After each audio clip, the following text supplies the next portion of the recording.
Red Bull Racing have now spent a little over a month working and racing without Christian Horner at their helm. It has been a new challenge for the team. Before he was fired, Horner had been the longest-standing team principal in the sport, running Red Bull's F1 team since they joined the grid in 2005. His removal as team principal was brutal and abrupt, but not unwarranted. However, while Red Bull removed him as team principal, Horner was still a huge part of Red Bull Racing. Now though, the final tie has been cut and Horner needs to turn his attention to the future. Today I'll check out how Red Bull have finally removed Horner from their organisation and talk about the perfect place for him in Formula 1, so don't go anywhere. Christian Horner was sacked as Red Bull Racing CEO and team principal on the 9th of July, just 3 days after Max Verstappen had been battling Oscar Piastri for a race win at the British Grand Prix. Perhaps more painful for Horner was that his removal from the team came just 7 months before the ultimate culmination of 2 decades of work with the team. Next season, Red Bull Racing will take to the grid with their own engine, made in partnership with Ford. It was always the ultimate goal for Christian to turn Red Bull into a factory team. Yes, they had been the sole customer of Honda in the past, but for him, it wasn't the same as having their own engine that was built in-house. It was a project that Horner started in 2021, and one he'll have to watch Laurent Mekies lead to culmination next season. 1 month on from his sacking, Horner has now been removed from Red Bull. Horner has officially left his role as director of Red Bull's various UK entities this week. When Horner was sacked from the F1 team, he was still employed by them as a director of various groups registered at the UK's Companies House, including Red Bull Racing, Red Bull Technology, Red Bull Powertrains, which operates the current Honda-built engines, as well as Red Bull Powertrains 2026. But on Thursday, new filings at Companies House showed Horner had now officially been terminated as director of those 4 companies over the past 48 hours, suggesting the company have agreed severance details with the 51-year-old. It will have been a massive payout for the former team principal. Horner was contracted to Red Bull through to 2030, in a deal that was thought to be worth somewhere between £9 and £12 million a season, meaning a bumper payday from Red Bull, which may have been worth upwards of £50 million, will have just landed in Horner's bank accounts. So ends the employment of the 4th longest-serving team principal in F1 history. Horner leaves behind an incredible legacy, having established one of the best teams in Formula 1 of the last 2 decades, but it was a move which had been coming. When Red Bull founder Dietrich Mateschitz died on October 22, 2022, Christian Horner lost more than the billionaire who had bankrolled and believed in him for 17 years.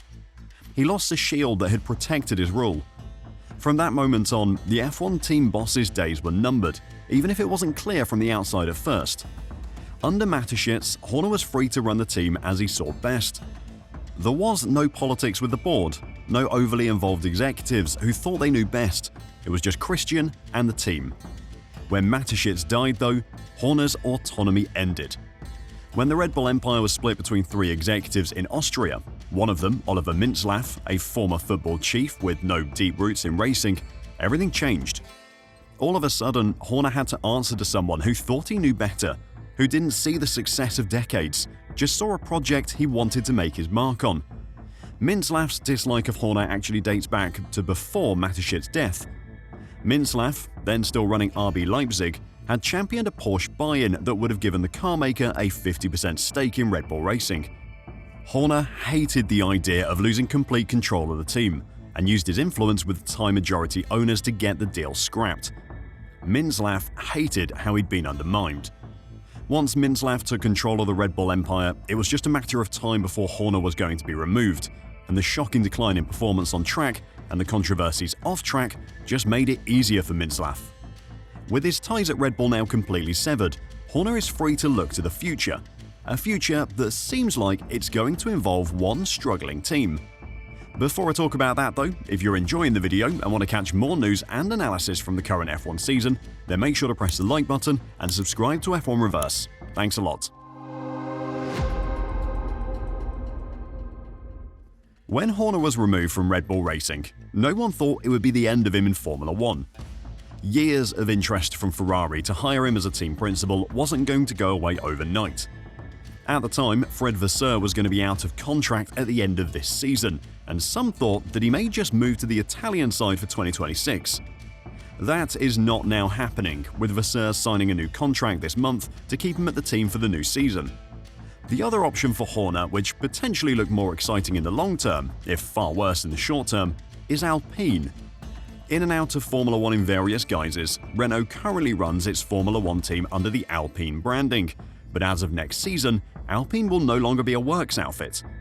Flavio Briatore and Renault's higher-ups made the call to scrap Renault's F1 engine project after a disappointing run of results and instead sign up with Mercedes for 2026. That, it was suggested, was the first huge sign that Renault could sell its Formula One team. But Renault's bosses have repeatedly denied that they want to sell, but they clearly also aren't that interested in running the team.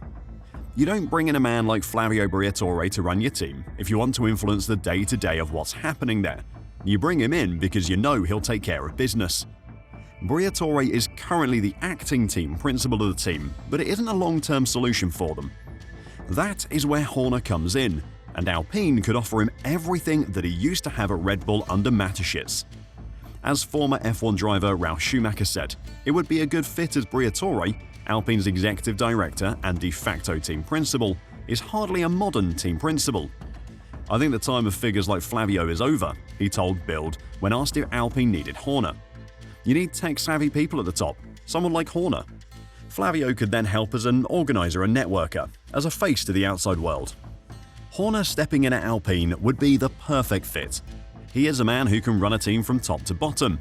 He can take control of the team and allow Alpine the hands-off ownership that they want.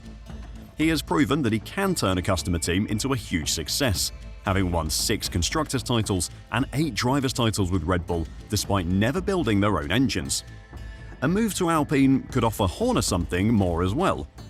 At Red Bull, as well as having his own engine, Horner always wanted a portion of the team. Looking across the pit lane at Toto Wolff, who owns a third of the team he runs, Horner was jealous. Ownership, even if it's just a small part, offers a level of control beyond anything Horner ever had at Red Bull.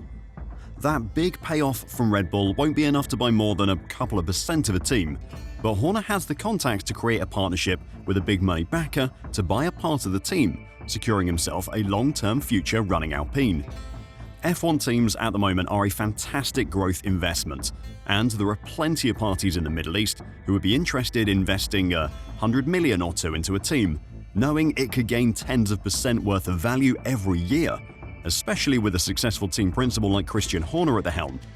Horner's old friend Bernie Ecclestone reckons owning a share in a team is the only thing standing between Horner and an F1 return. The position he really wanted at Red Bull was to own part of the team. Unless he gets somebody to put the money up to buy a team, I can't see it happening. What do you reckon though? Could Horner find himself running Alpine in a part ownership deal? Or do you see him going elsewhere? Let me know what you think in the comments down below, and until next time, drive safe and bye for now.